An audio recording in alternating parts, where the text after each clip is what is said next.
A while ago, Alan the Comic Collector Geek posted a video on his top 10 war covers, and he issued a Friday challenge to other YouTubers to do the same. Now, I'm a little late to the game, but I thought, hey, better late than never. And as well, I thought with tomorrow being Remembrance Day or Veterans Day in the US, that it would be more appropriate to release this video at this time. As well, it also gave me a lot more time to prepare this list, and to my surprise, I shuffled a lot of these books in and out, and it really took me quite a bit of time to really narrow down what are my top 10 war comic books. Okay, let's jump right in. This is a copy of Fightin Marines number 26, and it's the only Charlton to make it on the list. And this is a special issue of Fightin Marines, and it has a recreation of the famous photo of soldiers at Iwo Jima in the Pacific Theater of World War II. Charlton published a lot of war comic books, and this one is very unique because it's a rare giant issue that was sandwiched in their regular run of Fightin Marines.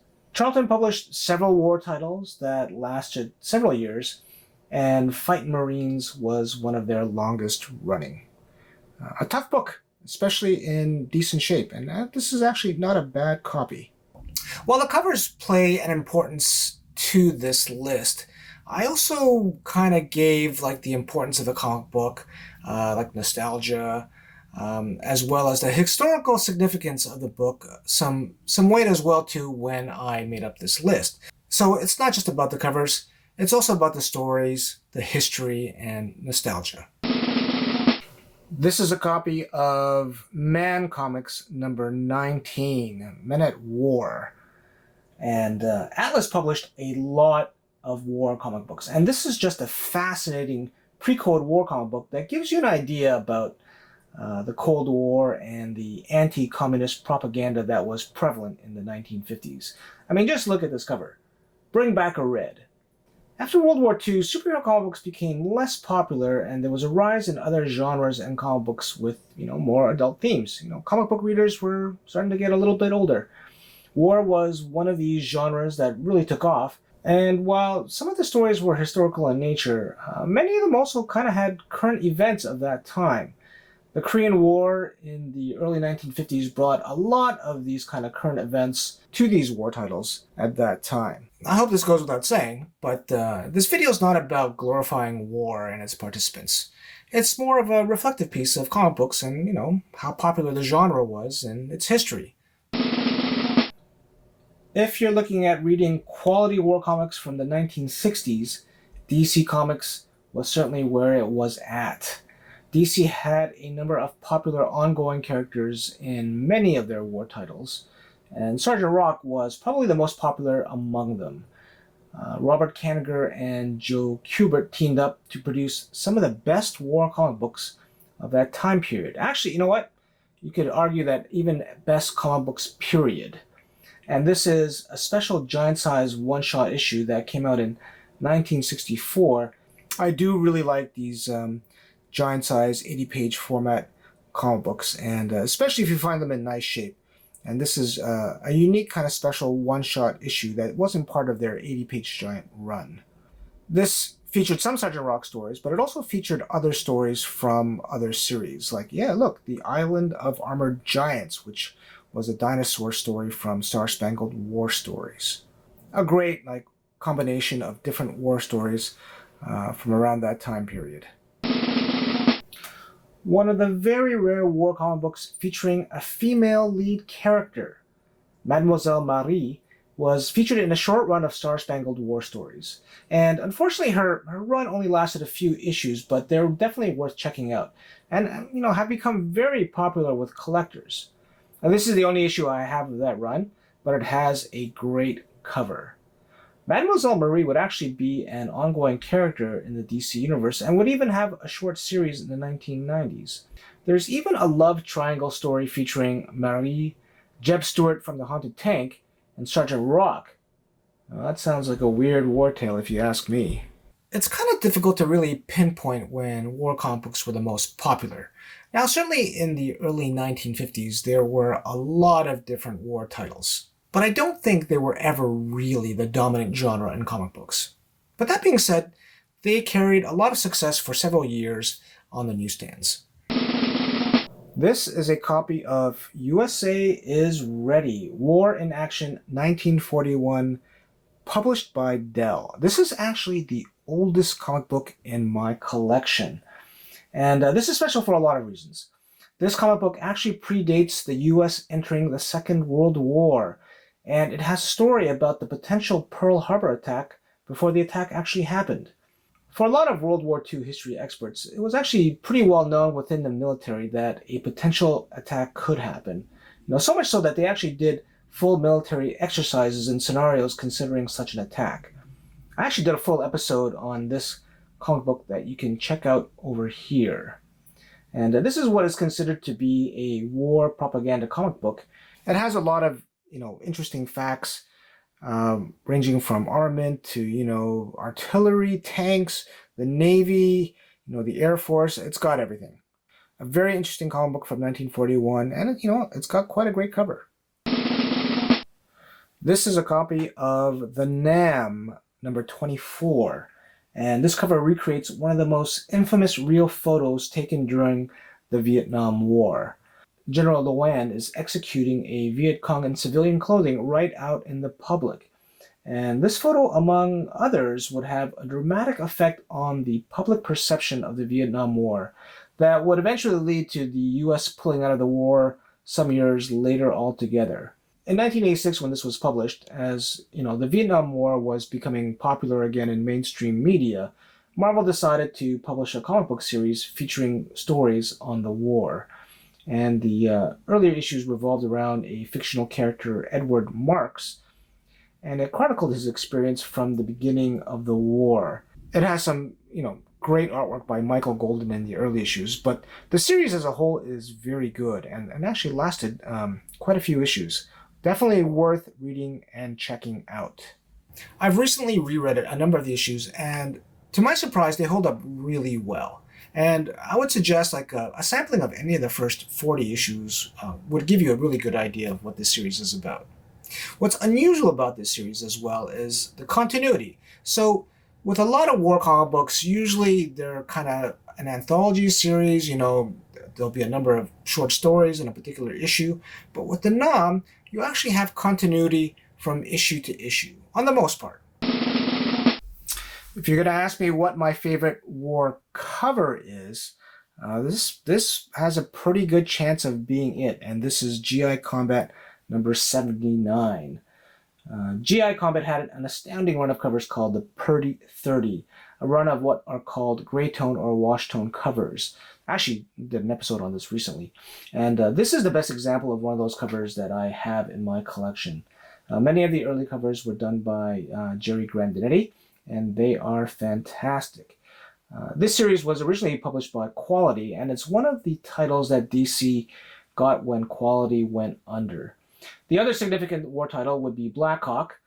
I've mentioned Black Hawk more than a few times in my previous videos, and if I were to recommend Black Hawk comics to read, definitely check out the 1980s run by Vanier and Spiegel. They are definitely worth checking out. But this is a wonderful gray tone cover, GI Combat number 79. If you're going to ask me what my favorite single story of a war comic book is, this would be it. This is Star Spangled War Stories number 148. So much so that I did make an episode on it. Enemy Ace is also probably my favorite war character, and this run by Robert Kanigher and Joe Kubert in Star Spangled War Stories was just superb. The stories revolve around the Hammer of Hell, a German World War I fighter pilot ace, and it was unique in many aspects. The stories were told from Von Hammer's perspective, hence the title Enemy Ace. And this particular story also features a dog. And as a dog owner, this story even holds more meaning for me. Star Spangled War Stories, number 148, featuring Enemy Ace. Believe it or not, you could probably blame this comic book for me starting my journey on this YouTube channel. A number of years ago, I actually made a video on this comic book along with a dog video. And I had originally thought about doing a YouTube series on dogs, but I realized I don't know that much about dogs. Anyways, you can check out that video over here. This is a copy of Frontline Combat number 7, and it's one of the few original EC books that I own. I have a couple other issues of Frontline Combat, but I wanted to show this one with a great cover by Harvey Kurtzman. EC Comics, who are better known for their horror titles like Tales from the Crypt and Vault of Horror, also published some exceptional war titles in the 1950s. Their two main titles were Two-Fisted Tales and Frontline Combat. This is a special issue that features the Pacific Theater of World War II, Iwo Jima. These have been reprinted many times in many different formats, and if you're interested in war comics, these are really some of the best, and hold up amazingly well even after 70 years. I just want to show you one of the different formats that Frontline Combat comes in. This is actually one of the hardcovers in color. And you can find these at used bookstores. I hope this opens up well, but they're really quite wonderful. They go into a lot of detail of these comic books with a lot of interesting articles in between. But yeah, wonderful stuff, and these have been wonderfully restored. Frontline Combat, check these out. As a separate mention, I want to talk about Mouse. And, this is a two kind of trade paperback series that you can find, in a lot of bookstores. And this really is kind of a special series. It's the only comic book to ever win the Pulitzer Prize. And this is Art Spiegelman's masterpiece about his dad, Vladek, who survived the Holocaust in World War II. And it's a heavy read. It's a difficult read, and even recently, I think a couple of years ago, this series was banned in a few schools in the U.S. But honestly, if there's kind of a top 10 list of all comic books you should read, this series is going to be in that top 10. And it's a wonderful series, a heavy series that will give you a lot of insight as to what it was like to survive the Holocaust during the Second World War. It's an important series, and certainly one that I think everyone should read. Going to the other extreme would be this. And this is Sad Sack, that was originally created by George Baker. And this I originally picked up actually fairly recently. I want to say within the past couple months. And this was the first time I actually ever read a Sad Sack comic book. And I was actually surprised at how much I enjoyed it, because it's just light-hearted fun. And it really pokes, I think, a lot of fun into what, if you were a private on a military base, it certainly gives you some kind of light insight as to what life would be like there. Sad Sack has been around since the 1940s and is one of the longest running kind of military characters that I know of. And it ran even through to the 1980s. And you can find these basically for nothing. Often, they'll be in your 50-cent bins or even less. But you know what? Pick up an issue. They're light, they're fun, and hey, it's a good comic book. So years ago, a friend of mine let me borrow his trade paperback copy of Blazing Combat. It had left such an impression on me that it's still stuck in my brain when I think about war comic books. This is the only copy of the 4-issue run that I have, and to me, this is as good as it gets. Archie Goodwin, I believe, wrote all the stories, and many of them have a strong underlying anti-war message. So much so that there was concern that Warren Publishing would get a lot of blowback from the public about these stories, especially because they were published around the Vietnam War, and they decided to cancel the series only after 4 issues, despite receiving a lot of critical acclaim from the readers. Not only are there stories about events of that time, like the Vietnam War, but there were other stories that covered everything. Even an interesting story about Benedict Arnold.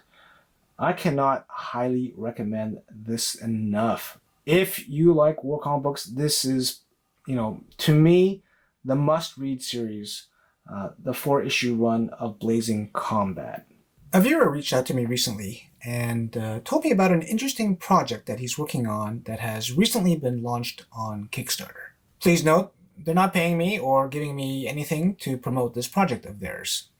Their project is producing facsimiles of some of the most highest sought after pre-code non-superhero comic books for collectors. Some of these comic books include Suspense 3, Punch Comics 12, and Chinbear Chills number 19, 3 comic books with classic covers. They will be reproduced in various formats, and some of the box sets will include full runs. I think it's great that they're making these available in this format, and the Kickstarter campaign has already hit a number of stretch goals. It's great to see interest in these kind of reproductions. If you're interested and want more information, I've left a link to the Kickstarter in my video description. Check it out. If you like this retrospective on comic books, you might enjoy one of my videos over here. Until next time, enjoy and read your comic books.